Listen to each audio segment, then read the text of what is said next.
Di kula terangno nggih cara madzhab Abu Hanifah banyu iku ora iso najis. Wes pokoke banyu iku nyucekno dadi ora iso napa najis. Tapi kalau dalam madzhab Syafi'i itu air yang tidak sampai 2 kolah. 2 kolah niku ukuran 1/4 itu sekira-kira 1 meter persegi. Berarti kiri kanan atas bawah niku napa? 1 meter niku pun 2 napa? Kolah. Niku nak cara Imam Syafi'i jika air sebelum 2 kula itu kena najis sedikit rubah atau tidak rubah najis, nggih. Tapi kalau terlalu banyak meskipun kena macam-macam tidak nopo tidak najis.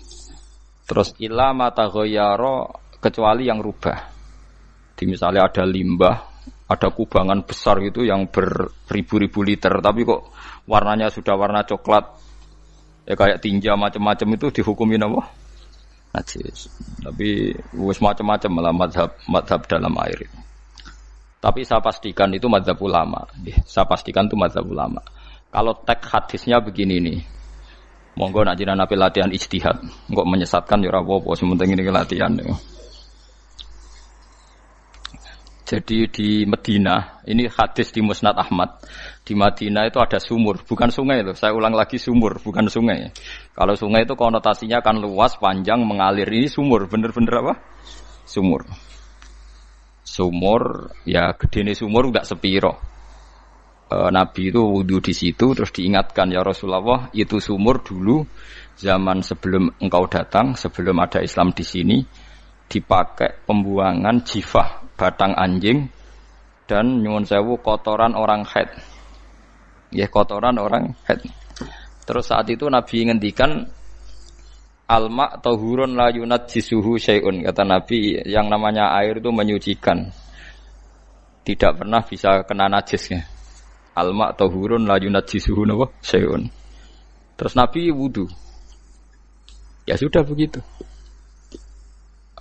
Ya sudah begitu sampe rasa bojiro-jirono. Alhamdulillah hadisnya ngono. Ya kan ya, paham kan ya? Mana nek sampean ditangkleti. Kulon sering ditanya sama orang-orang Jakarta, "Gus, saya ini punya air langganan PDAM. Itu dikelola dari sungai ini. Padahal sungai ini mulai tinja sampai sapi tank macam-macam ya ke situ semua, Gus. Terus gak baunya karena kaporit. Itu gimana itu, Gus? Suci ndak itu?" Terus saya tanya, "Lah kamu pakai ndak?" "Ya sudah pakai, tapi tetap tanya hukumnya." Itu kan seperti yang di Jakarta itu kan misalnya yang diolah itu kan sungai macam-macam tuh, Gus. Lah itu yang limbah keluarga ya kalau untuk nyuci piring enggak apa-apa. Sapi tank macam-macam kan ke situ juga. Ya kan ya, cara kok istihad ya. Karena kalau menurut Syafi'i 2 kolah pun tidak ada pengaruhnya kalau terlalu banyak apa? Bahan yang apa?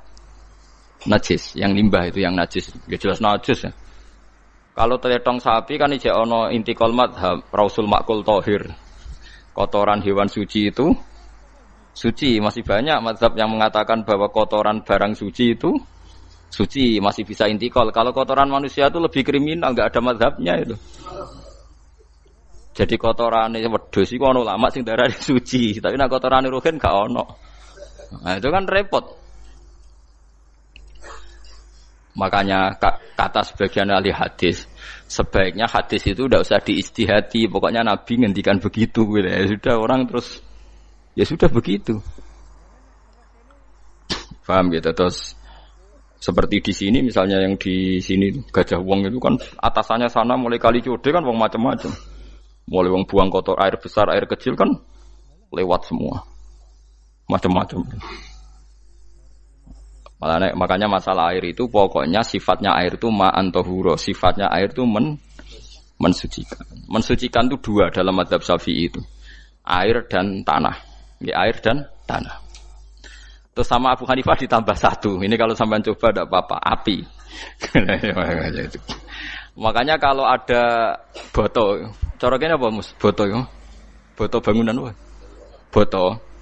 Itu kan kebanyakan kan kadang kan tipak buahan pletong itu kan ya. Terus dipakai boto. Dicampur-campur, diulet-ulet. Terus dadi napa? foto. Cara madzhab Syafi'i tetap najis, dipakai masjid tidak bisa karena sebagian bahannya dari apa? Najis. Cara madzhab Hanafi suci karena sudah dibakar. Karena api itu termasuk alat mensucikan. Alasannya Imam Abu Hanifah, orang yang fasik-fasik itu nanti disucikan pakai api neraka. Berarti api itu bagian dari alat mensucikan. Jadi misalnya Ruhin mau sholat dibakar, sholat suci itu.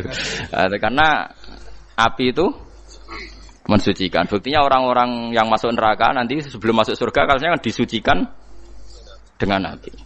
Mana ada di neraka disucikan pakai air? Artinya kalau ada batu bata itu yang dipakai dari najis ya kemudian dibakar, itu berarti cara mazhab Hanafi suci. Alhamdulillah itu. Jadi kita bikin masjid nyaman karena bahannya dianggap apa? Suci. Lewat apa? Lewat apa? Api tadi lihat dibakar. Tapi yang ngeri ya. Nggih.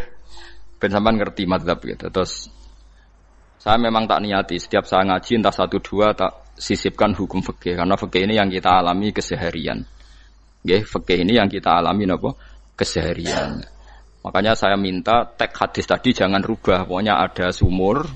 Sumur loh, tidak sungai. Sumur itu kan airnya tenang, tidak ngalir. Nyatanya Rasulullah sudah dilapuri. Ini batang-batang anjing dan bekas orang-orang haid, kotoran haid itu dibuang di situ ya Rasulullah. Terus Nabi menjawab, alma la yunajjis alma utahurun la yunajjisuhu syai'un. Terus orang-orang Syafi'iyah mentahmilkan dalam bahasa ijtihad itu dianggap itu mungkin sumurnya terlalu besar dan airnya terlalu apa? Banyak sehingga kotoran-kotoran itu tidak merubah warna.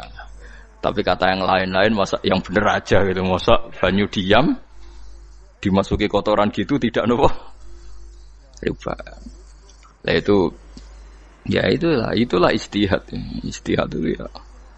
Ijtihad itu guyonannya kan gitu. Pendapat saya benar mungkin salah, pendapat Anda salah mungkin apa? Benar. Karena ya sama-sama mirip-mirip itu untuk menganalisis itu. Yang jelas Allah mensifati air itu ma'an tahura, bahwa air itu punya sifat dasar mensucikan. Wah nek cara kula niku asal tidak terlalu ketok najis ngoten niku. Kaya PDAM ngoten niku. Engger gak ambu taek terus gak ambu apa nek suci ngoten mawon. Dan takoki tapi kan asal usulnya di sana najis gini. Asal usul barang kok repot. Kula sering dibantai tiang-tiang sing terlalu napa was-was. Tapi jelas saya tahu sendiri. Sapi teng itu ngalir ke sungai gini-gini saya tahu sendiri. Tak jawab, saya juga tahu sendiri dari langit itu langsung air turun. Jadi artinya kalau dia melihat sisi najis ke sapi teng, melihat sisi dari gunung Merapi, dari langit kan langsung turun. Jadi kalau eling najis ya, tak eling sucine kata saya gitu. Dia ngilingi yang sisi najisnya dari apa? Limbah apa? Keluarga. Wa anzalna minas sama'i ma'an tahura. Air itu mensucikan. Nah, terus kedua masalah fikih yang saya jelaskan di sini, tahur itu sifat mubalaghah dalam madhab selain Syafi'i. Saya ulang lagi ya. Kula warai lugat ke. Kalau orang biasa terima kasih disebut syakir, disebut apa? Syakir. Kalau terlalu banyak terima kasih disebut apa? Syakur. Kalau kadang memaafkan disebut ghafir, orang yang memaafkan. Kalau sering memaafkan disebut ghafur. Jadi dalam disiplin lughat, kalau wazan fa'ul itu berarti menunjukkan terulang-ulang. Paham nggih Pak? Apa? Terulang-ulang. Sehingga mazhab selain Syafi'i mengatakan air satu ciduk kan ya. Dipakai wudu, setelah itu mustakmalnya dipakai lagi boleh. Mustakmalnya dipakai lagi boleh. Alasannya fa'ul itu mubalaghah gitu loh. Jadi sesuatu yang terulang. Paham ya? Saya ulang lagi ya. Tahur itu kan wazannya fa'ulan. Tahuran berarti wazannya fa'ulan. Fa'ulan itu berarti ikut wazan mubalaghah. Kalau ghafir mengampuni, kalau ghafur sering mengampuni. Syakir terima kasih, kalau syakur sering terima kasih. Berarti kalau tahir suci, kalau tahur sering mensucikan. Nah, makanya selain Syafi'i mengatakan air asal suci mensucikan, dipakai berkali-kali tetap suci mensucikan. Artinya ada mustakmal, ya, ada apa? Tapi kalau dalam mazhab kita kan sekali bekas wudu mustakmal, bekas junub mustakmal karena sudah pernah dipakai sesuci. Nah itu mazhab kita. Madzhab Syafi'i. Sampeyan anut di pokoke kula cerita. Kula cerita sama nak kedesek nggih nganggo sing gampang mawon. Dadi gampang kan. Ya masuk akal karena memang wazan faulan itu untuk tadi untuk litakrir tadi untuk mengulang kayak ghafir nyepuro ghafurun sering nyepuro. Paham ya? Makanya orang itu kalau zalim itu ya zalim. Kalau zalum banget zalime. Makanya disebut Quran wa kanal insanu zaluman jahula. Zalim itu zalim biasa, zaluman banget zalime. Jahil itu goblok biasa, jahulan banget gobloke. Berarti kalau tohuron banget nyuciin berarti diulang-ulang. Makanya madzhab lain mengatakan air itu tidak ada mustakmal. Dan saya kadang ya intikal madzhab begitu. Nah intikal gimana? Coba kalau di hotel itu mustakmal. Hotel itu kan kotaannya cilik toh kan. Tahu nggak hotel mari rohen. Kotaannya cilik. Terus kalau kita misalnya junub atau apa pakai ciduk itu kan tetap nyiprat temus. Nyiprat kena banyu di kotak yang cilik. Jadi kalau gak intikal madzhab pusing kan kita. Iya kan? Terus kemudian intikal lah ya suci guys. Takoki pangeran, kok mbok bolak-balik intikal madzhab Gusti. Jare sapa jare Gus Pak ngono takoki. Lah kowe muni kowe kok ora takoki malah pusing. Kayak Mbah Khalil Bangkalan itu. Kalau nalkin mayit itu masyhur Mbah Khalil Bangkalan. Tidak nalkin mayit itu. Yo kan yo, aku sibuk urusanku akeh. Takoki malaikat ngenteni Mbah Khalil. Ditinggal mire. Sing ngono tok. Nalkin meneh. Yo ciyo, soe nak takoki malaikat marbuka manabiuka ngenteni ketuane. Maksudnya ngenteni dekne. Ya sudah ditinggalin. Ya orang ditakoki wong dekne orang kabudut. Pokoke diwarai kabeh. Nah, terakhir beliau rodok modern. Ngenteni ketua rombongan pokoke jarene. Jadi nanti yang jawab itu ketua rombongan. Tapi aja tiru kan ngono takoki malaikat ngentosi Gus Pak. Aku teko tutuki mawon Gusti. Sewen. Yakin mugorokin ngomong ngoten kula ngomong bukan nangkir. Kamu tahu kan tugas standar Anda apa? Ya tugas standare bukan nangkir nutuki iku. Biasa wae. Biasa nutuki takkan apa? Nah itu mungkin bagian guyone wali ku jek mungkin. Kadang orang itu engkar ndak bisa. Yaitu tadi piye wae resmi teknya Allah tu yaumana kullu unasim bi imamihim. Nanti manusia dipanggil itu per ketuanya. Bukan per individu kesuwen. Jadi ada teori itu yang mungkin benar. Teori itu yang mungkin benar karena kita nanti di mahsyar juga dipanggil ketuanya dulu. Jadi ya ma'asyarus Syafi'iyah, terus Imam Syafi'i disuruh maju ya ma'asyarul Malikiyah. Karena ketua ini nanti yang menciptakan madzhab. Karena ada pepatah an-nasu ala dini mulukihim. Manusia itu ngikuti tradisi ketuanya. Lagi coba orang Indonesia mbok bodoh, mbok ora, mbok pinter, mbok ora, nggak Abu Bakar ya radhiyallahu anhu. Coba kalau tradisinya Syiah, mungkin Abu Bakar laknatullahu alaihi kan itu. Ya kita tidak tahu begitu. Akhirnya kita ketiban apik karena menghormati apa? Sahabat. Artinya ketua itu penting, menciptakan suasana ketua itu penting. Coba kalau tanpa ketua, mungkin kita tidak punya tradisi. Makanya yang dipanggil itu ketuanya. Paham? Makanya sampean milih ketua itu yang benar. Setidaknya orang ikhlas, misalnya rapati bener, penting ini gue ikhlas. Ngeri itu kalau pas sampean dipanggil nunjuk ketua itu, kemudian ketua partai, wah panggil pangeran bingung kan? Ketua sopo nyebut ketua partai, ketua nih partai dia celok pangeran Melayu, wah ngadepi pangeran meriang tetep. Paham gitu? Jadi nanti sampean itu ditanya itu lewat nopo ketua. Terus ketua nanti itu ngecek ada nur yang dipakai alamat dia ngikutin ndak. Nah yang paling ngeri ya termasuk Rasulullah itu nanti pakai standar itu. Inna ummati yut'auna yaumal qiyamati hurran muhajjalin min atharil wudu. Itu kan ada tanya jawab sama sahabat. Kata Rasulullah, kamu tidak usah khawatir kalau saya meninggal. Meninggal saya itu baik. Hayati khairun lakum wa mamati khairun lakum. Saya hidup di antara kalian ya baik, setelah saya meninggal juga baik. Ya Nabi ya unik. Amma hayati fali asunna lakum as-sunan. Kalau saya masih hidup berarti saya bisa meneladani kamu melakukan beberapa sunnah, beberapa tradisi. Sunnah itu tradisi.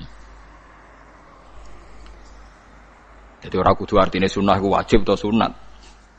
Buktine ning Quran ana sunnatallahi allati sunnatullah fil ladzina khalau min qabl. Jadi sunnahnya, tradisinya Allah menghukumi orang-orang dulu. Itu bisa orang benar, bisa orang tidak apa? Benar. Kata Nabi, kalau saya masih hidup, fali asunna lakum asunan, saya bisa mentradisikan kamu beberapa sunnah, bisa wajib, bisa sunnah. Wa amma wafati ya khairun lakum. Kalau saya sudah meninggal nanti juga bagus. Mergo aku nak SK pundhut jare Nabi, aku jejer pangeran.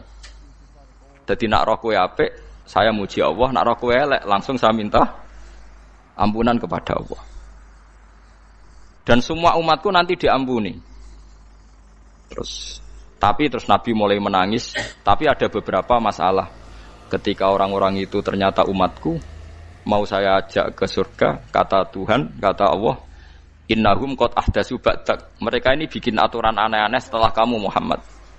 Terus Pak aku suhkon ya sudah kalau gitu tak tinggal ke surga, tidak ikut masuk surga.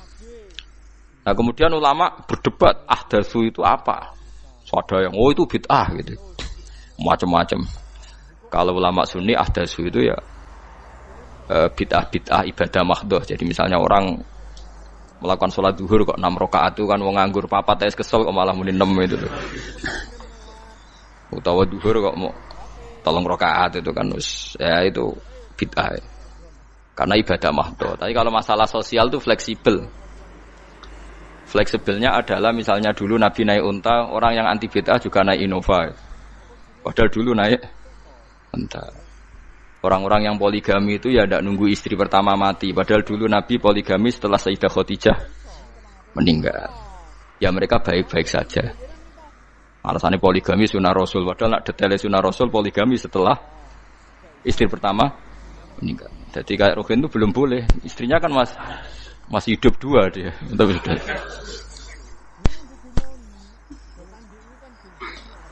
Nah, bahkan artinya kalau sampean memaksakan gitu. Sampean kalau enggak percaya saya bacakan ayat. Wal khailah wal bihola wal hamira litarkabuha wazina. Kamu bisa naik kuda, naik onta, naik himar. Setelah kamu naik dan kamu tenang di atas punggungnya, litastawu ala zuhuri tsumma tazkuru ni'mata rabbikum idza stawaitum 'alaihi wa taqulu subhanalladzi sakhkhara lana hadza ma kunna lahu mukrimin. Artinya ketika kita naik onta zaman dulu dan tagnya memang onta, itu terus kamu baca subhanalladzi sakhkhara lana hadza. Apakah sekarang kesunatan baca itu kalau yang ditumpai onta, sehingga kalau yang naik Innova tidak usah baca itu gitu. Wah, aku numpakku ora onta kok, dadi ora usah maca subhanalladzi wa sakhkhara lana. Dhisik Nabi maca iku mergo numpake onta. Ya ngajak goblok bareng to, mosok umat tepuk kanthi begitu itu. Makanya sensitif, bakas bid'ah ndak itu sensitif, enggak usah dibahas, biasa saja. Nek ora cocok ya diam aja. Sudah, sebenarnya ora cocok kalau sampai ngelakoni tapi tidak usah komentar karena jelimet. Saya pernah ditelepon orang, dimaki-maki. Orang Sidoarjo. Padahal wong Jawa Timur, ya aneh. Kan ada orang matur Rasulullah namanya Abdullah bin Amr. Ya Rasulullah, saya ini kuat puasa terus. Kata Nabi, jangan puasa 1 bulan 3 hari saja itu sama dengan 1 bulan penuh. Karena 1 puasa sama dengan 10. Masih balelo terus termasuk menyangkut Quran. Ya Rasulullah, saya ini tiap hari khatam Quran. Jangan 1 bulan sekali saja baru khatam. Enggak ya Rasulullah, saya ini ingin sering khataman. Ya sudah kalau gitu seminggu sekali sab'a layal. Saya lebih kuat ya Rasulullah, 3 hari. 3 hari saja khatam sekali. Iqra'hu fi salasin, kata Nabi. Ya Rasulullah, saya lebih kuat ketimbang itu. Tidak ada yang lebih baik ketimbang itu, kata Nabi. Kemudian orang itu anti semaan, karena semaan itu kan 1 hari khatam. Paham ya? Maksudnya hadis tadi yang di Bukhari dipakai dalil anti apa? Semaan, karena semaan itu 1 hari apa? Khatam.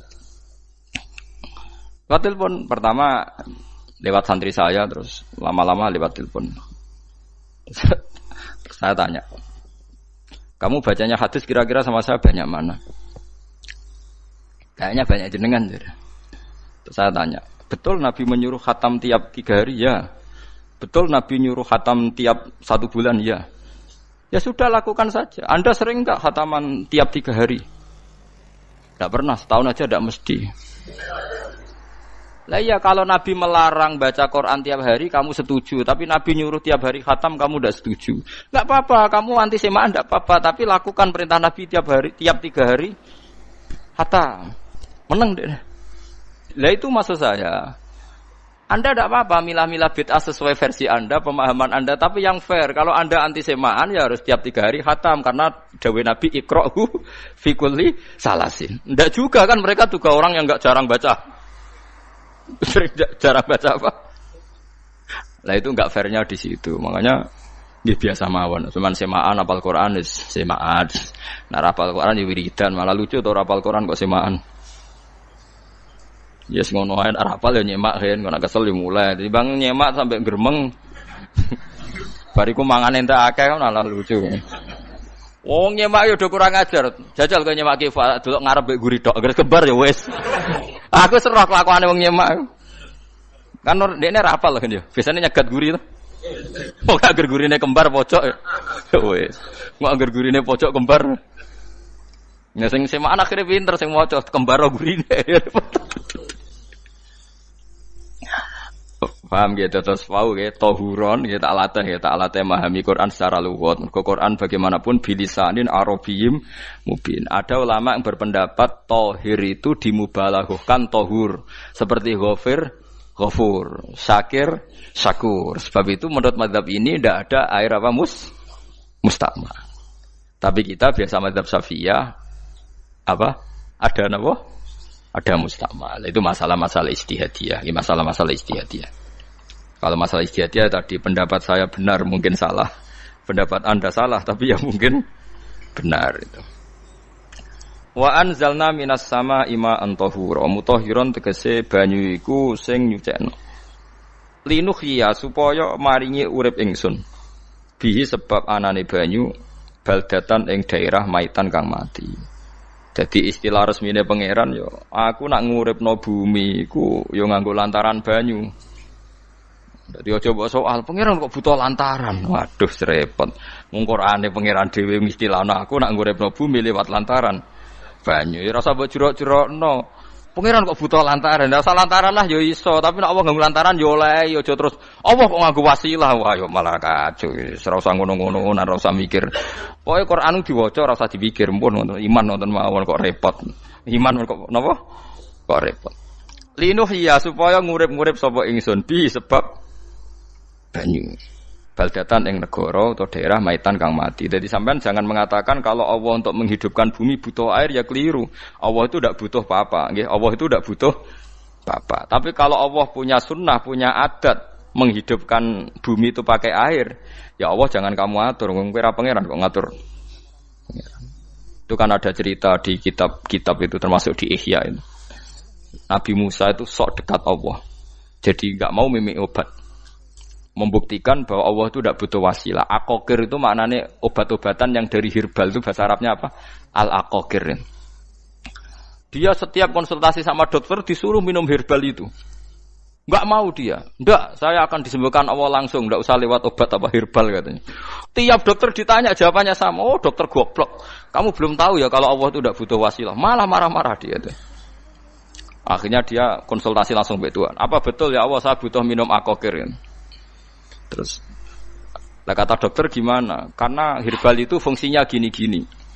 Terus, Musa, sing gawe fungsi herbal ngono iku sapa? Nggih jenengan. Lah yo aku gawe fungsine ngono kowe ngombe kok ora gelem, sing gawe iku ya aku. Jadi sing gawe bodrek ku nak kowe ngelu, bodrek mandi sing gawe ku ya pangeran, rumangsamu sapa? Sing gawe ruhe nak bar kelon lego ya pangeran.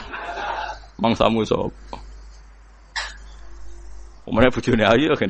Ah, sing wis pangeran ora usah aku isin gengsi, ora usah ngono. Kalau muni elek dibanding bojone ning swarga, nek ning donya ya ayu, nguruhin ya diselera kok udarane. Paham gitu. Terus itu masalah yang enggak akan selesai ila yaumil qiyamah. Jadi ada cara pandang langsung Allah itu ya bisa. Tapi misalnya ada sunnatullah ya jangan kamu tentang. Termasuk Nabi Musa akhirnya Nabi Musa mau minum, setelah minum sembuh. Terus ketika sembuh diberitahu Allah, memangnya kenapa kalau minum obat itu? Obat itu ada khasiatnya yang bikin juga Allah.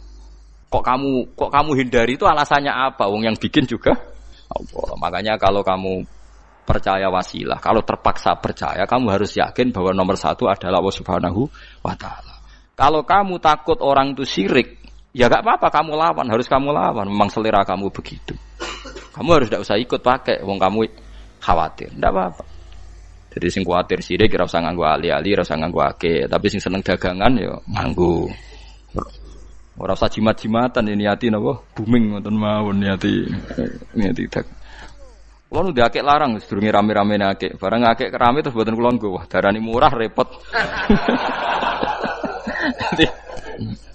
Nggih kula mboten sombong. Dulu akeknya bapak itu zaman Bapak Sugeng tuh pernah ditawar ditukar mobil. Zaman itu mobilnya harga 60 juta. Dan itu wasiat bapak untuk saya. Saudara saya sepakat itu untuk saya. Dulu kadang-kadang tak pakai. Setelah akek booming terus dikira ini yang gelondongan berapa kilo. 25.000 muruah camah cara Jawa camah tidak pernah tak pakai. Saya yakin ikut turun itu aki-aki yang mahal itu karena dikira yang produk ya yang masal itu yang itu.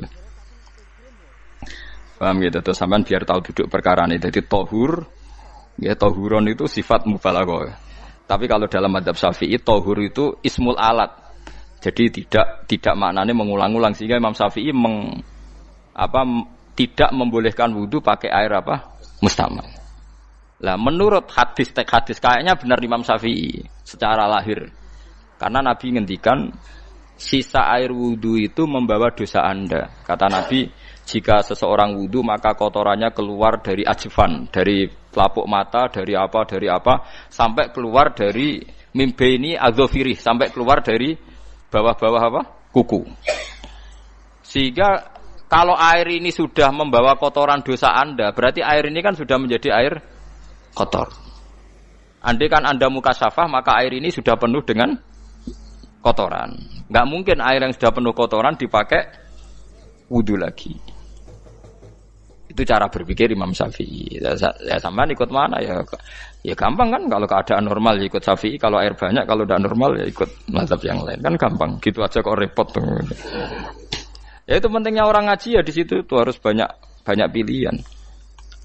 HP kartune loro masa madzhab musito. Nah, gitu. Ya pokoknya gitu.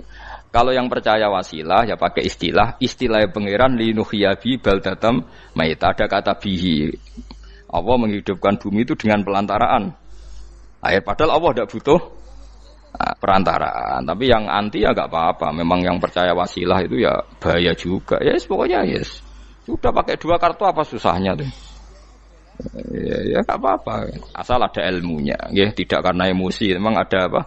Ada ilmunya. Linuh ya bihi baldatam maita. Wanus qiyahu. Lan nyirami ingsun yastawi podo baldatam maita bitakfifi lan takfif maita, maksudnya buatan mayita tapi napa maita. Yastawi podo fi ing dalam dawa maita napa al mudzakkar muannas lan muannas. Zakkarahu mudzakkarna sapa wa ta'ala hu ing dawa maitan bi tibaril makani kelawan diitung tempat. Maksudnya maitan. Wanus qiyahu meniku masalah nahwu. Lan nyiramno ingsun hu ing banyu ilma ategese banyu mimma sing perkara khalaqna kang wis gawe ingsun gawe siraman an aman ing pira-pira raja kaya kewan ibilan tegese unta wa bakaronan sapi wa namanan wedhus wa anasi lan pira-pira manusa kafiron kang akeh. Iki unike Quran, kadang kewan mbek manusa iku dibakas dhisik kewane. Engko nek ndelok dosa mbek ora ya apik kewan. Tapi nek ndelok diakal mbek ora ya apik manusa, tapi nek didelok manusa mbek kewan niku dosa ndi? Dosa manusa. Mulane nek salat istisqa iku kesunatane gawa kewan. Lho nggih tenan mboten guyon, sampean delok kabeh kitab fikih nek salat istisqa kesunatane iku wong kon gawa apa? Kewan. Tapi aja kethek lho ya. Contone ngono iku ya kaya wedhus sapi, engko terus koyo kethek ula bulus wah, malaikate bingung wah. Maksudnya kewan ya kewan tapi aja bulus, kethek ula. Mulane teng daerah mriku, teng daerah Sarang nate kekeringan. Bareng kekeringan tiang salat istisqa ono sing nggo sapi, nggo wedhus. Delalah bar salat istisqa iku udan. Tapi kula seneng mbek kiai ini. Pas udan kiai ini ngendikan itu. Kowe aja GR nak udane krana kuwi ya krana sapi mbek wedhus iku. Mergo ora duwe dosa, ya mergo ora duwe apa? Dosa. Lah ya itu agama. Agama itu kita kita ta'abudi. Wong kita jare makhluk paling terhormat. Tapi nyatane nak istisqa butuh bantuan kewan. Itu kesunatan istisqa ngoten to. Tem mriki ngoten mboten. Do nuntun wedhus to. Napa? Mboten sing tek teng kitab-kitab Pak Sami to. Kan nggo kewan kan? Ya. Tapi ya soal kewan kok iso mbayakno. Wah, lah nek wong pasar ngasem mbok gowo mulai ular kobra macam-macam malah repot. Ndak ini menunjukkan nggih karena manusia iku akeh dosane. Mulane jemben teng ora-ora mahsar iku manusa ora kepengin kewan ora kepengin dadi manusa tapi manusa kepengin dadi kewan. Makanya nanti ketika ngadepi hisab gak kuat wa yaqulul kafiru ya laitani kuntu napa turaba. Maksudnya kuntu turaba ya Allah saya jadikan kewan sing di akhir segalanya didhawuhi Allah kuni turaban. Kamu sekarang cukup jadi turab. Intine manusa sampeyan teng ora-ora masar bayangno kaya kewan sing akhir hayate mau didadekno napa lemah. Nah, kadang-kadang manusa itu dalam siklus ini apik kewan malah didhisikno mimma khalaqna napa an-aman riyen ya. Kalau dilihat dari dosa ndaknya, kalau dilihat dari manusia makhluk terhormat macam-macam ya apik manusa. Wa anasiya lan pira-pira manusa kasiron kang akeh jamu insan ente lafat anasi jamu lafat insan. Wasu te asline lafat insan iku anasinu. Faudilat moko digenti apa anunun digenti ya aning ya. Wa timat lan dene sopno fiha ing dalem ya apa enggang dalem ya apa al ya ya. Maksudnya ya sing sangka nun diidghamno be ya asli. Au jamu insin te jamu lafat insin. Walaqad tasarrafna lan teman-teman molak-malik ingsun to mutar-muter ingsun. Hu ing ma'il ma'atik sebanya bainahum antarane wong akeh liat zakaru wa gelem eling sapa ngakeh. Asluhu ya tadzakaru. Niki kok usum nahwu le utimat ya gamna apa ata fi dzalik ing dalam dal wa fi qiraatin liat kuru bi sukuni dzal wa dhammil kaf. Liat kuru nikmat Allah ing nikmat Allah taala bihi klan ma fa aba mongko moh sapa aksarun nasi sapa akeh manusa moh ila kufuron kecuali mungkiri ning nikmat juhudan tegese mungkiri ning nikmat ngingkari len nikmati maring nikmat haitsu qalu sekirane ngucap sapa ngakeh mutirna bina ikada mutirna den kei udan kita bina ikada sebab posisi perbintangan iki supaya kula warai iki sampeyan nak ketemu Allah ben selamat niku kula jamin lah nak ilmu kula ni orisinil. Allah niku gada adat, gada sunnah lah dalam bahasa Quran niku. Perkara iku ana alamate. Dadi misale ana mendung alamate napa udan. Terus Allah niku nggih damel sistem. Misale huwallazi ja'ala syamsa diya awal qamara nura wa qaddarahu manazila li ta'lamu adadas sinina napa wal hisab. Sehingga di sistem itu kita tahu musim hujan itu misalnya musim ini. Kalau musim kemarau ini posisi bintang pas di sini. Sehingga wong Jawa sing goblok lah roh iki musim hujan iki musim kemarau. Kalau ahli hisab, ahli astronomi ngerti kalau matahari di sini berarti musim ini, kalau matahari di sini musim ini. Begitu juga musim panas, musim gugur macam-macam. Itu kita tahu, itu sunnahnya Allah dan itu yang bikin Allah, kita tahu. Tapi sekali ada hujan kok kamu bilang begini. Wajar udan deres wong rendeng. Itu Allah tersinggung karena kamu nganggep udan itu jasane rendeng ora jasane pangeran. Gak repot ngadepi pangeran. Ya memang begitu. Karena inginnya Allah manusia itu punya dua kecerdasan. Kecerdasan yang diciptakan nubuwah yaitu akidah dan kecerdasan yang diciptakan sains yaitu pengetahuan. Itu inginnya Allah. Jika menyangkut hisab dan ru'yah yang diperdebatkan oleh Muhammadiyah itu sebetulnya juga masalah sepele. Masalah sepele itu begini. Siapa sih yang mungkiri hisab? Wong hisab itu ya nasib pangeran li ta'lamu adadas sinina wal hisab. Siapa sih yang mungkiri ru'yah? Wong ru'yah itu hadis sahih. Yasumu li ru'yati wa aftiru li ru'yati. Fa in humma 'alaikum fa akmilu iddata sa'ban salasina yauman. Jika kamu ragu ya ikmal. Ikmal itu menjadi 30 hari. Sekarang sampean saya tanya, ikmal 30 hari itu dari hisab apa ru'yah? Hisab kan namanya ikmal itu pakai saiki wis 29 nak kepen ikmal 30 lho ikmal itu ru'yah ta hisab. Hisab. Jadi apa susahnya sih pakai dua ilmu itu? Tapi sekarang jadi politik identitas. Pokoknya kalau ru'yah itu NU, kalau hisab itu Muhammadiyah. Terus dijak goblok bareng kan kita. Mulane susah jadi ulama itu. Mergo dijak goblok niku lho. Ya sama seperti kunut ndak kunut. Saya Muhammadiyah itu lahir tahun 1912, NU 1926. Orang tahu semua sebelum itu zaman Madzhabul Arba'ah Abu Hanifah itu tidak kunut, Imam Syafi'i kunut. Terus kamu bilang Syafi'i NU Abu Hanifah Muhammadiyah. Memangnya Imam Syafi'i tahu Rois Am? Jadi kita yang ulama itu biasa saja karena melihat Imam Syafi'i itu kunut, Abu Hanifah tidak kunut. Tahu-tahu sekarang jadi politik identitas kalau kunut itu NU tidak kunut Muhammadiyah. Memangnya Imam Syafi'i tahu dadi Rois Am ning PBNU sing liwat ahwa kan mboten ate. Jadi kalau ulama itu lebih sederhana cara berpikir. Ya sudah, hisab itu ya ilmunya Allah, ruya ya ilmunya Allah. Jadi misalnya dagang dihitung, kalau dihitung itu rasional berarti sain. Kalau tidak dihitung kok berarti jenenge kejutan ya enggak, kita pernah ngalami semua. Kita pernah ngalami dua-duanya kan. Dihitung ya pernah laba, kejutan ya pernah. Musim sulit dagang rugi ya biasa, kecengklok rugi kebodhon biasa sama pernah. Anggap aja kalau rutin namanya sain sesuai hitungan pengetahuan. Kalau model ngono kejutannya selesai kan. Kok dibenturkan? Kejutan sama rutin itu absolut mana? Akurat mana? Ya ngajak goblok bareng. Paham ki biasa mawon wong sing seneng ilmu tuh ben biasa roh iku roh dojo ben. Ya ben biasa. Nah sekarang itu usum, anti ilmu itu usum. Yang usum sekarang itu politik nopo identitas. Soalnya batik wong Yogyo, wah batik nasional berarti orang batik wong Indonesia, anak batik ra wong Indonesia. Jadi batik nopo pakaian nopo nasional. Ya wong golek hadis nganti ngelu kesunatan ibadah nggo klambi putih. Ora ana kesunatan ibadah nggo klambi nopo batik. Tapi nak kowe wong alim ben diarani klambi putih gak wajib, kudu kadang-kadang nganggo batik, nggo nunjukno nak nganggo putih iku. Saya tuh seingat saya belum pernah ngaji gak pakai baju putih. Karena pikiranku sudah sering ditanya, Gus kowe wong alim ra tau joban. Nak joban koyo wong Arab. Nak batik kesane kok ora sunah Rasul seneng putih, setengah-tengah nganggo hem putih wis sunah Rasul tapi tetep Indonesia. Wis tak pikir nonton. Lah rugen ra mikir nganggo batik. Tapi itu tadi, saya masih husnudzon. Jika jadi tren nganggo klambi hem putih dianggap wajib, harus ada yang pakai batik untuk menunjukkan kalau ndak wajib. Lah mungkin dia termasuk begitu melok. Makome dekne iku wis nglurusno. Itu ndak tahu saya kalau. Oh itu berarti sudah tinggi, kelasnya sudah tinggi. Jadi menurut saya tengah-tengah ya pakai hem putih kalau sholat. Tengah-tengahnya adalah nak jubah terlalu Arab. Nak batik be Nabi ngendikan kesunatane ibadah itu pakai putih. Nganggo mori kok wong mati ya sudah sudah tengah-tengah. Menurut saya, sama ndak harus ikut saya.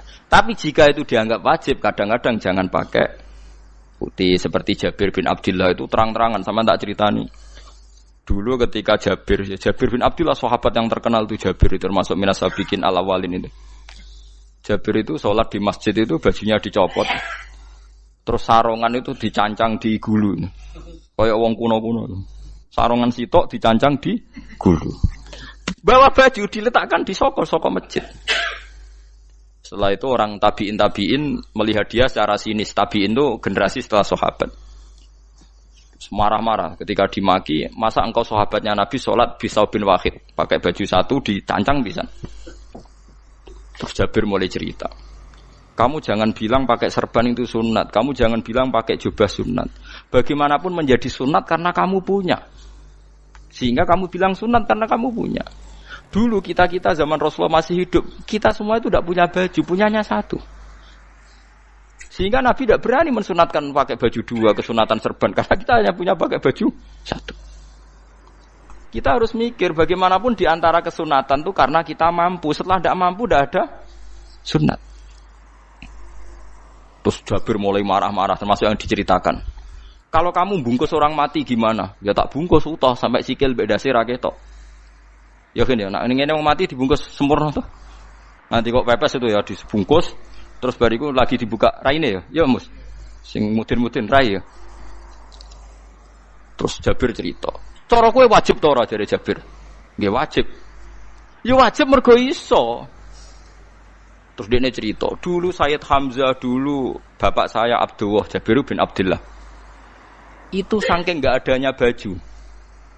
Itu nak ditutup sirahe mbek sarung, mboten kafan. Iku ketok sikile. Nak ditutup sikile ketok sirahe. Akhire do matur Kanjeng Nabi kon nutupi sirah waj'al ala rijlihi shay'an min idkhirin. Akhire sing sikile ditutup suket. Saking gak anane baju. Kowe saiki Islam wis jaya kecangkeman sithik-sithik muni sunat wis dimaki-maki mbek Jabir. Wis meneng jar. Terus terakhir ngendikan ngene. Aku nglakoni iki liyaronil ahmak misluk. Pancen tak jarak aku salat ngene iki bento-bento kowe ben roh. Nak dhisik sejarah Islam ngene iki ya. Liyaroni al ahmak misluk. Ahmak ku bento sing level tinggi, medium men. Itu ulama betul ya begitu. Saiki wong Islam jog tuku kurma gampang. Sithik-sithik buka kurma sunah Rasul mergo nganggo kurma. Ya perkarane ke kelar tuku. Zaman kene Gunung Kidul melarat nganggo apa? Aneh-aneh iku. Makanya di fikih jelas, nek iso kurma, nek iso asal manis, nek iso asal gak nyolong titik wis. Kok cek repote hukum. Bagaimanapun kowe kecangkeman muni sunan mergo mampu. Zaman kira mampu orang muni ngono padahal hukum iku wis dhisik-dhisik. Hukum itu baru apa sudah kemarin-kemarin? Wis meneng ae. Kula ge sering, ngger kula kan kiai, ngger poso sering sowan kathah. Kadang sing sowan luwih mlete timbang kula. Gus kurma Gus, nggo apa? Nggih sunat Gus. Ah sunah mbahmu pangan kowe. Oh kiai mbok warai ra sopan. Aku nak buka aku degan amne. Aneh-aneh ya amne. Namun di sunah dhewe ae ora usah kecangkeman. Lagi buka kurma pirang tahun? Lebih kali tahun Gus. Umur piro? 40 Gus. 38 tahun gak anggo sunah lagi 2 tahun gegere gak karuan. Biasa saja. Dulu Nabi itu ya biasa. Nabi kalau zaman ngendikan yang ngeper sampai 4 kali. Kalau nggak mampu ini, kalau nggak mampu ini. Nabi kalau ngendikan ya gitu sampai diulang-ulang. Karena Nabi tahu tidak semua umatnya gampang mendapatkan itu. Misalnya kafaroh puasa 2 bulan nuntut. Kalau tidak bisa ngasih makan orang miskin sekian. Kalau tidak bisa gini sampai habis. Kulo ma'rufin sedekah, kalau tidak bisa ya Rasulullah firsana satin, sampai ludus gak usah siki tamrotin. Kalau gak bisa fabi kalimatin thayyibah, cangkem sing apik. Nek ra iso sementing aja merengut. Terakhir walau bitol qatin apa? Wajin. Itu lama mewarisi sekian kebaikan yang diajarkan Nabi, tidak terus dipatenkan satu ngel-ngel wong akeh. Kono apa ngekek kurma kok khutbah bareng sumpah. Wes pangan dhewe entekno. Ya ana sing sabar. Wes kula tobat Gus mun mboten ngomong-ngomong ngono. Ya biasa saja kalau ingin sunnah-sunnah biasa saja. Dawe Nabi wal qasda tabluhu. Kamu itu yang biasa saja. Biasa itu ya standar saja. Ya biasa. Jadi Nabi dulu kalau melakukan sunnah itu biasa. Sunnatun sanaha Rasulullah sallallahu alaihi wasallam. Ini sunnah yang dilakukan Nabi. Tapi di luar yang azimah. Azimah itu yang wajib atau fardhu ain itu sahabat biasa. Karena bagaimanapun kita bisa begini karena mampu. Seperti Jabir tadi, orang bisa sholat pakai serban, pakai jubah karena mampu. Zaman Nabi awal Islam, sama lihat Bilal, ada nak belodor gitu tuh. Sama lihat film Umar atau film-film Bilal. Itu memang nyata dulu itu la yajidu ahaduna illa thawban wahidan. Tidak ada yang kecuali punya baju apa. Sama dulu film-film, mulai versi seneng kitab sampai versi film itu sama. Bilal nak adzan ya blodor, ora adzan di blodor gak sopan. Oh memang ya duwene klambi mok sitok iku. Adlok ceritane Sa'labah, bar salat salam langsung melayu. Berkali-kali yang bersalam melayu. Jebule apa genta kae. Ya Sa'labah bersolat ora witir melayu kenapa? Saya takoki ya Rasulullah, takoki Nabi. Sa'labah kata sahabat-sahabat kowe nak salat bar mulai langsung melayu. Ya Rasulullah, kambing kula namung setunggal, istri saya di rumah aja utuh. Iku saking tidak adanya baju. Oh, saiki nang sunatno kon. Ya begitu. Makanya ketika Sayyidina Umar idza ausa Allah fa ausiu. Nanti kalau sudah jembar ya jembar. Nak lagi ruwet ya ruwet. Ya sudah biasa saja. Paham ya? Jadi kalau suwun misalnya malah yudroku kullu, la yudroku napa kullu. Kalau tidak bisa semua jangan sama sekali. Jadi misalnya kita tidak bisa jubahan, tidak bisa serbanan mergo ora wong Arab. Supaya saya ndak keriting jubahan kok tonggo ya guyu. Paham nggih? Wah aneh ngono. Kemudian nek ora kaji kok jubahan malah digugat wong akeh. Ya sudah pakai hem putih saja. Yang penting dua semangat sunnah putihnya misalnya. Ya tengah-tengah gitu. Tapi kalau kira-kira dianggap wajib ya kan ganti batik kayak Ruhin itu. Itu makomnya sudah itu tadi sudah tinggi sekali. Ya Nabi itu kan, misalnya Nabi nyifati rambut yang baik itu yang lurus ngombak gitu. Sifatnya Dajjal itu keriting, tapi yang keriting ya enggak apa-apa. Bukan berarti wah keriting mirip Dajjal janda gitu. Ya itu kan Allah menunjukkan kekuasaan. Nanti kalau Allah bikin lurus semua dikira enggak mampu bikin yang keriting, ya sudah dibikinlah yang keriting. Ya sudah gitu biasa saja buatan berlebihan. Paham gitu. Jadi Nabi itu kalau ngendikan seingat saya ini hafal banyak hadis. Kalau ngendikan tuh sampai berkali-kali. Itu tadi mulai kalau sedekah pakai ini, kalau ndak mau sampai mulai firsana satin sambil wedhus ijek larang walau bisiki tamro separone kurma masih kadang ndak mampu fabi kalimatin thayyibah enggak mampu lagi ya soalnya tasaddaku walau bitol qati wajin sedekahlah meskipun dengan ceria. Itu sirinya kenapa saya ngaji guyon karena paling ndak ceria itu happy. Coba kalau saya ngaji merengut meneng terus ketok nyesal terus sing ngaji kan mikir, Gus bak kurang apa? Kita ngaji ku ana sing kurang. Oh, terus sing kedonya nafsir wah paling kurang sangune. Wah jadi repot. Mulane kula ngeten wis tak pikir, mangsa ora tak pikir.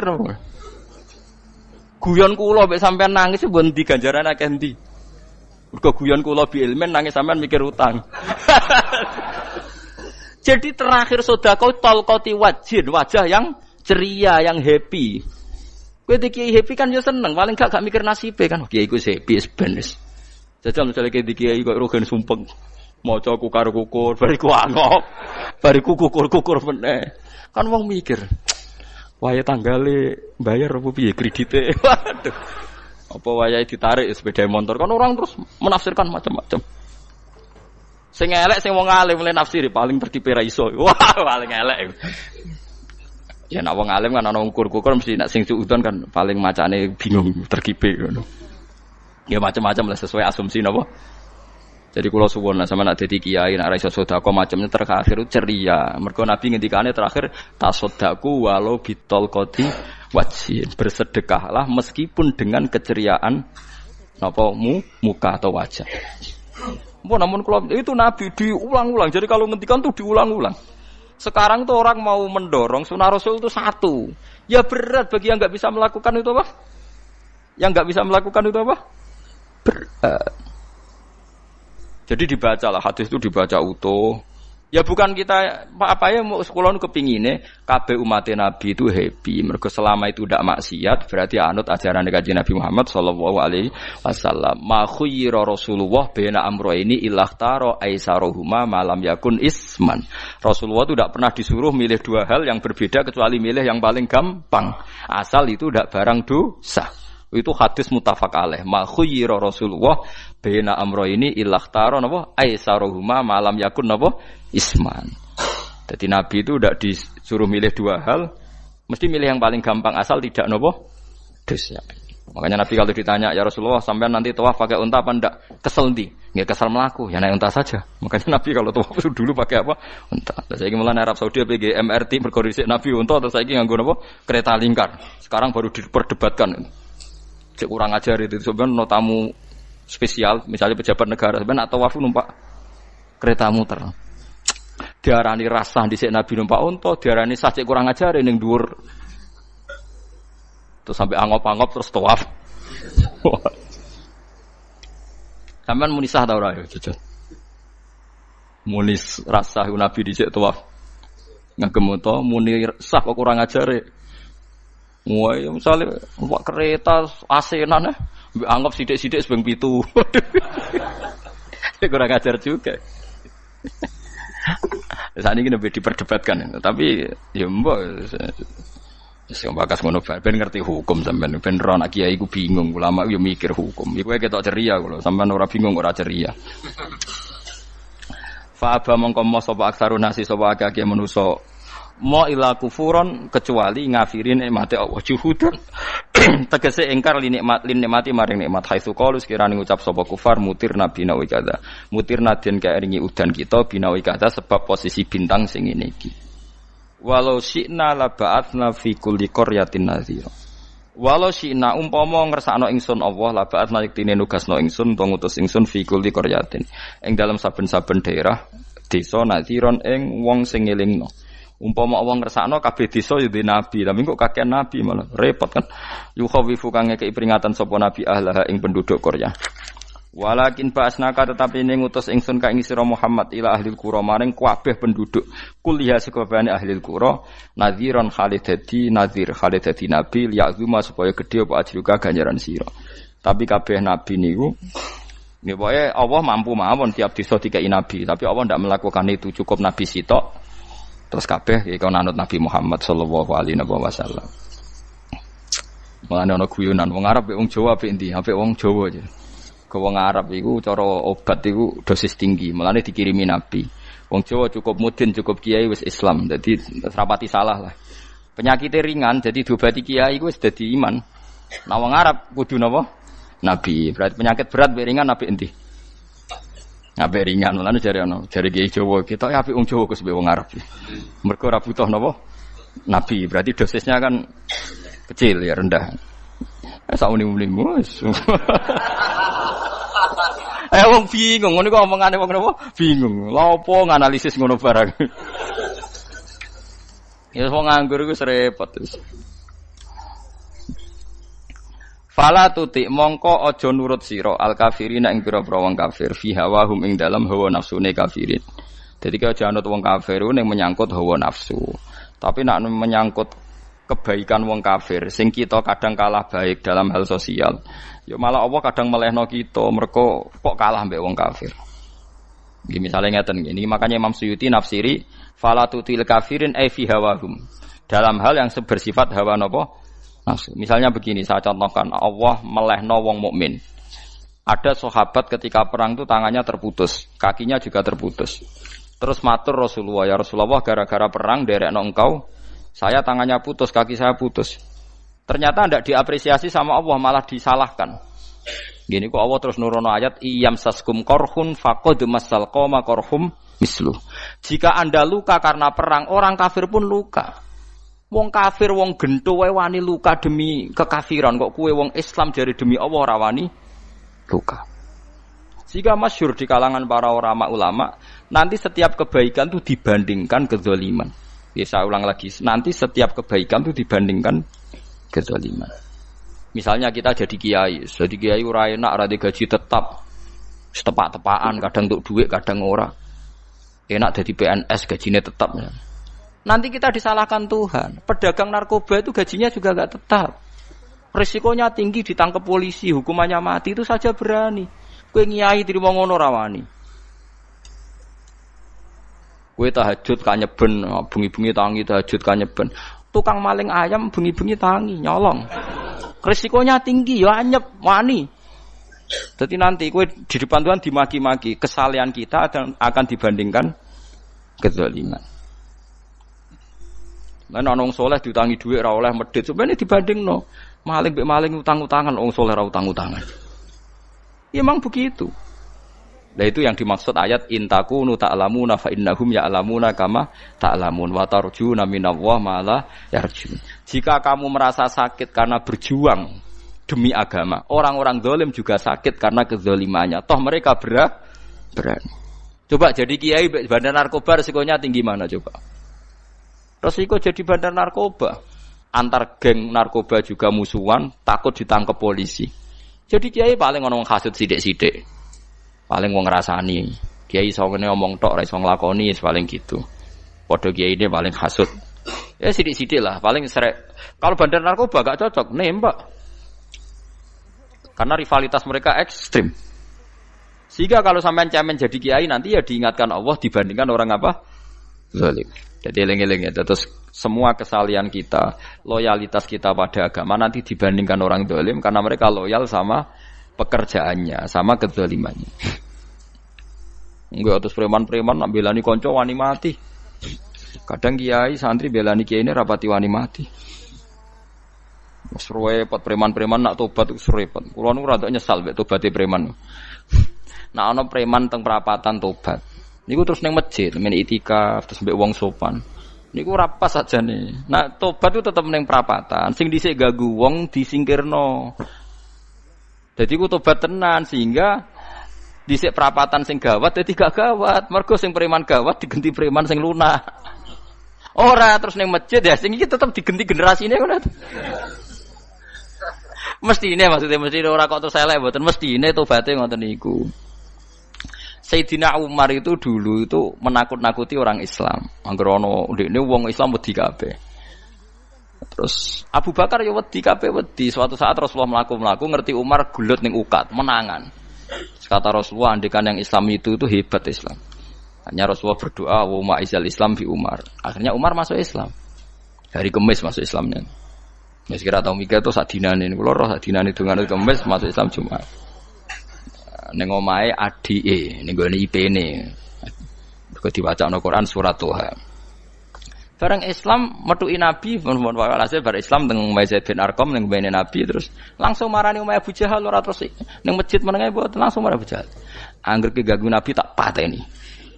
Bariku mare Abu Jahal, aku saiki wis Islam iki ganggu Nabi tak pateni. Gentenan wong kafir sing ndelik. Paham nggih?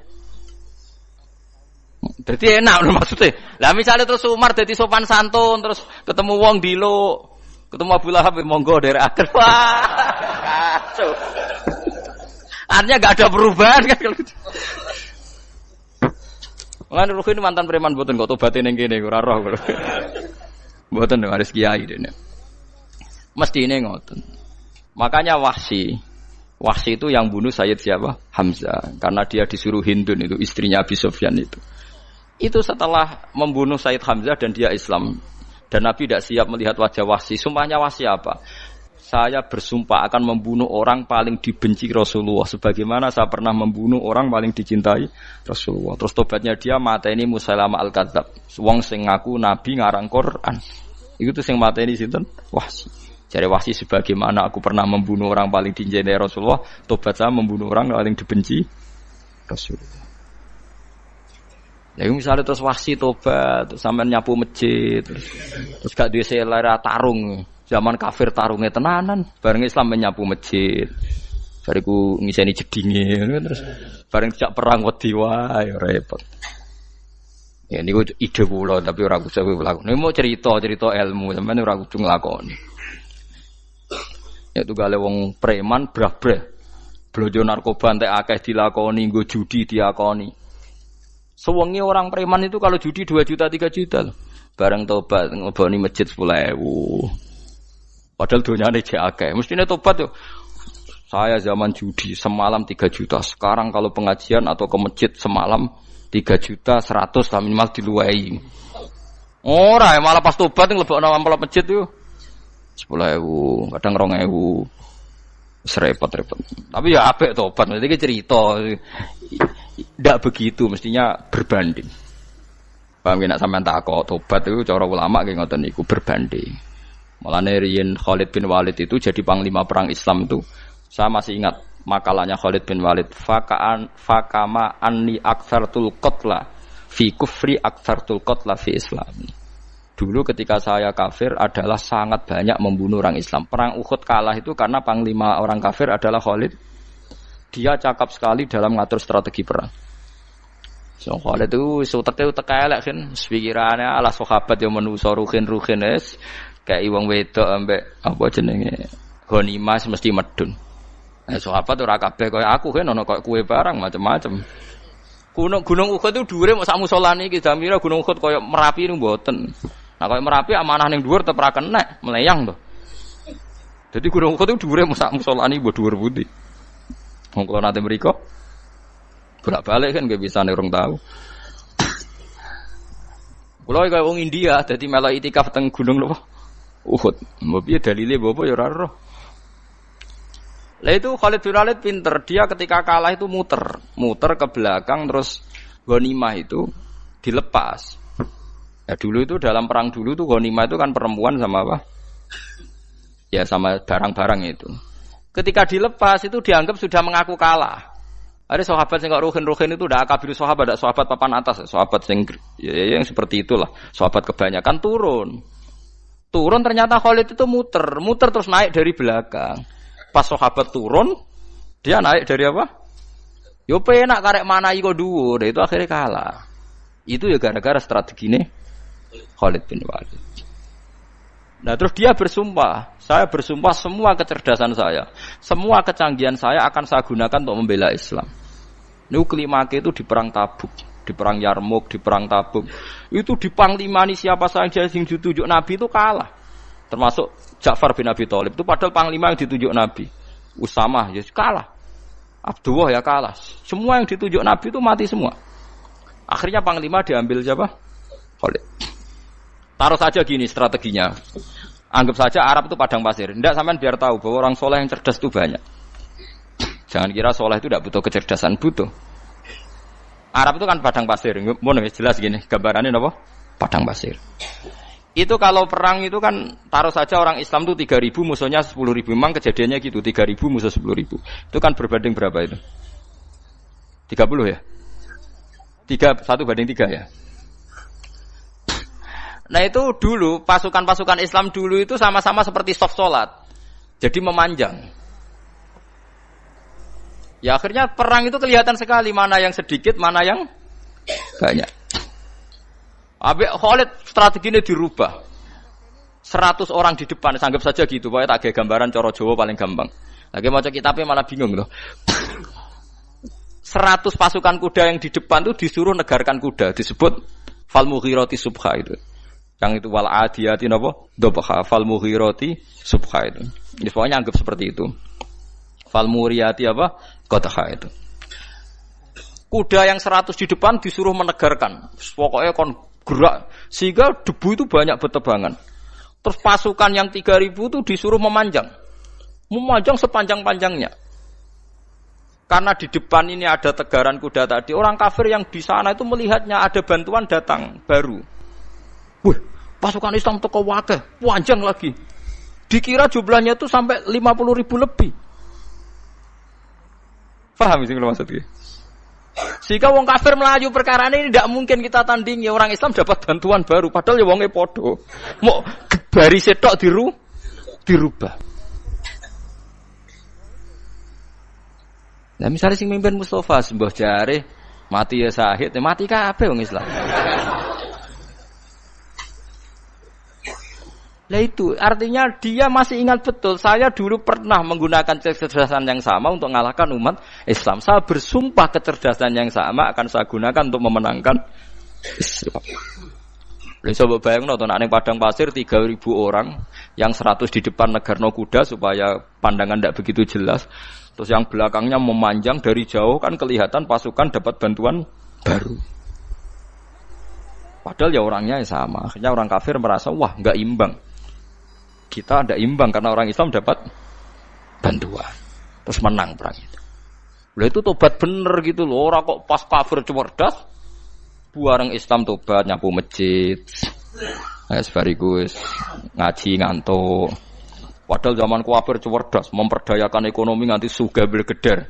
Bareng Islam terus dunia nentek melarat, terus nyapu masjid, sebariku sholat qobliyah ba'diyah mulai, nggak poso sunat. Ya tidak apa-apa itu, tapi sugih tetap. Kok zaman kafir sugih, zaman Islam kere, mestinya zaman Islam ya sugih, terus kecerdasan dan hartanya untuk liizatil Islam wal muslimin. Mestinya, tapi ya nggak apa-apa kalau ada tobat model gitu ya tidak apa-apa.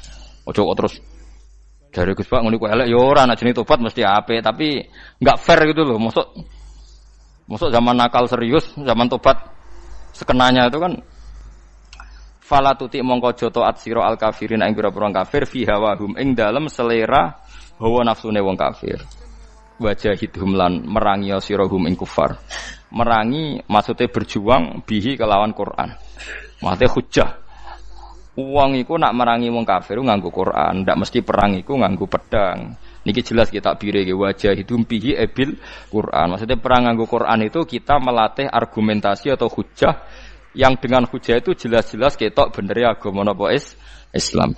Wajahid lan merangi sirahum ing kufar bihi lan Quran Quran itu Quran jihad dan kelawan perang atau kelawan jihad kelawan berjuang kabiran kang gede. Wa ta'awwa wa alladzi zat maroja ingkang lepas sapa Allah al-bahraini ing dua laut.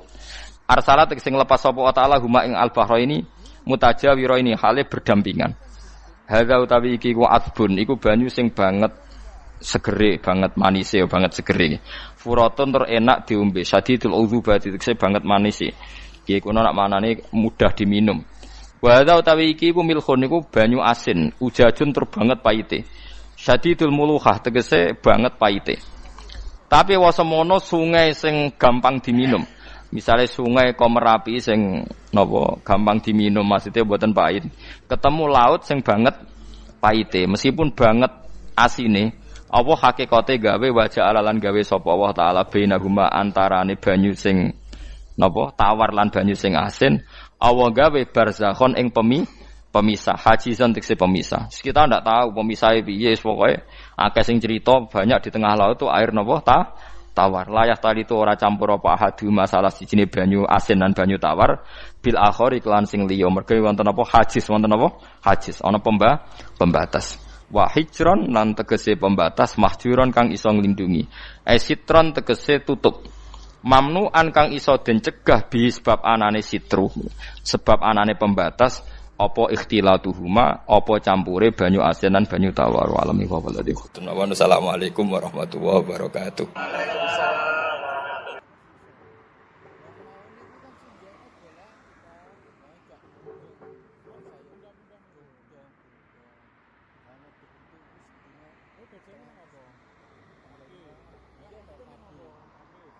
Oke, dipun kabeh-kabeh cara ngirim nggon ngirim sak